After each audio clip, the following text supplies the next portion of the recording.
हरि की ओर से कही गई है। देखिए, इंतजार था नारायण हरि का, कहाँ है नारायण हरि, क्योंकि दावा ये किया जा रहा था उनके भक्तों की ओर से परमात्मा है वो, लेकिन जिस तरीके से पूरा हादसा हुआ और उसमें कई लोगों की मौत हो गई, उसके बाद ये पहला बयान उनका, पहली प्रतिक्रिया सामने आई है। जान गंवाने वालों के प्रति मेरी संवेदना है, ये नारायण हरि की ओर से कहा गया। मैं बहुत पहले समागम से निकल चुका था। ये तमाम बातें नारायण हरि की ओर से कही गई हैं। एपी सिंह को अपना वकील नियुक्त करता हूं। तो एपी सिंह को उन्होंने अपना वकील नियुक्त किया है। हाथरस हादसे के बाद नारायण हरि का ये पहला बयान सामने आया।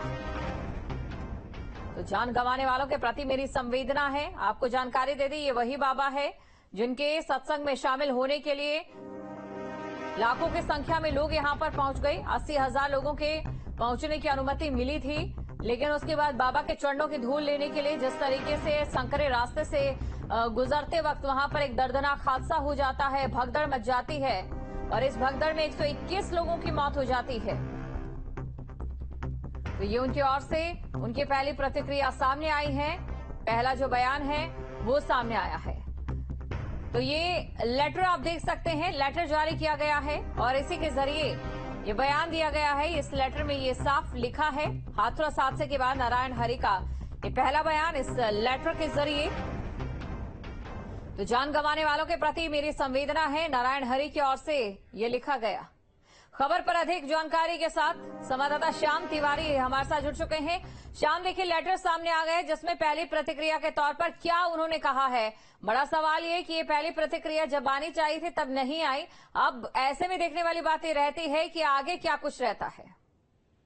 देखिए, लगातार इंतजार किया जा रहा था कि बाबा सामने आएंगे और अपनी बात को रखेंगे, लेकिन 24 घंटे से अधिक का समय बीत गया, वो सामने नहीं आए। लगातार से कि उन्होंने पल्ला झाड़ने का प्रयास किया और साथ ही साथ ये भी कहा कि उनके सत्संग में कुछ ऐसे लोग मौजूद थे जो माहौल को बिगाड़ना चाहते थे और यही वजह है कि वहां पर भगदड़ हो गई और इसकी वजह से 3 लोगों की मौत हुई। लेकिन अभी भी लोग चाहते यही है कि बाबा खुद सामने आए और बाबा सामने आए और इस बात को पुख्ता तौर पर रखें, अपने मुंह से कहें कि आखिर वो क्या मानते हैं इस पूरी घटना को। हालांकि ये लेटर जारी करने के बाद वो जरूर रिलीफ महसूस कर रहे होंगे, क्योंकि लगातार उनके ऊपर दबाव बन रहा था कि वो सामने आए और अपना पक्ष रखें।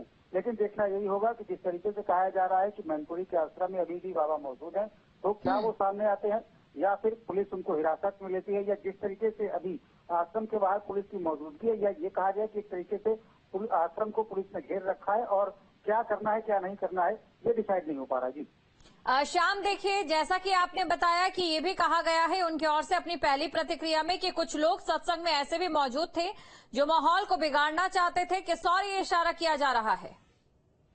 देखिए, इशारा क्या है पूरी तरीके से स्पष्ट नहीं है, लेकिन उन्होंने ये बात जरूर कहा है कि जो भी एंटी सोशल एलिमेंट्स हैं जो वहाँ पर मौजूद थे उनके खिलाफ लीगल कार्रवाई की जाएगी। तो कुल मिलाकर के जिस तरीके से जांचों का सिलसिला शुरू हो गया है, एक तरफ जो पुलिस प्रशासन है अपनी जांच कर रहा है, तो कहीं ना कहीं जब मामला जब बाबा की तरफ मुड़ेगा तो उनके पास कुछ वीडियोज ऐसे होंगे जिनको वो रखेंगे और उसके बिहाफ पर ये साबित करने का प्रयास करेंगे कि कुछ पर्टिकुलर लोग वहां पर थे जिन्होंने माहौल को खराब किया। अब देखना ये होगा कि इन्वेस्टिगेशन किस दिशा में आगे बढ़ती है, पुलिस के बाबा को हिरासत में लेती है या फिर जो वीडियो है, क्योंकि कहा यह जा रहा है कि पूरी जो घटनाक्रम हुआ है, क्योंकि आमतौर पर देखने को मिलता है कि जब भी कोई शख्स कहीं पर जाता है तो वहाँ की वीडियो रिकॉर्डिंग जरूर करता है, लेकिन ये पूरा इतना वाकया सामने हुआ लेकिन भगदड़ का एक भी वीडियो सामने नहीं आया।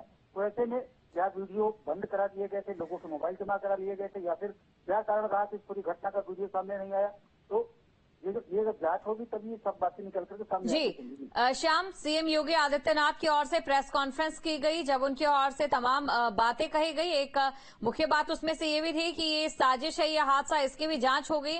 दूसरी तरफ कुछ लोग वीडियो में जो आप जिक्र कर रहे हैं कि दावा ये किया जाएगा कि जो वीडियो सामने आएगा उसमें देखा जाएगा कि किन लोगों की ओर से माहौल बिगाड़ने की कोशिश की गई। तो क्या एक साजिश की तरफ भी लीड मिलती दिखाई दे रही है इस पूरे घटनाक्रम में? देखिए, जिस तरीके से पूरा घटनाक्रम हुआ बहुत ही दुखद है, तमाम परिवारों में मातम फैल गया।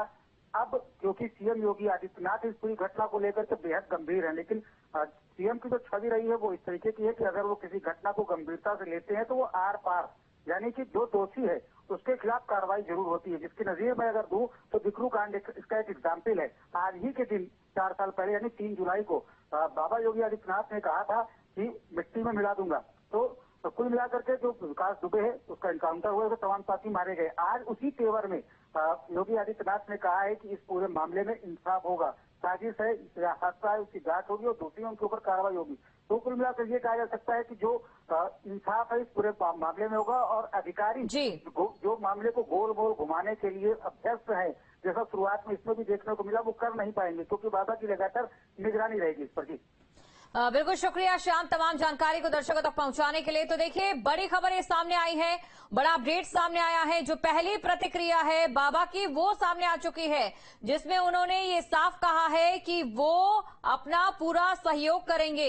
उनकी ओर से साफ कह दिया गया है। इतना ही नहीं, उन्होंने ये भी कहा है कि वीडियो जो है वो जारी किया जाएगा और वीडियो के जरिए जो तमाम चीजें हैं उसमें ये देखा जाएगा कि क्या ऐसे भी लोग शामिल थे जिन्होंने माहौल बिगाड़ने की साजिश की।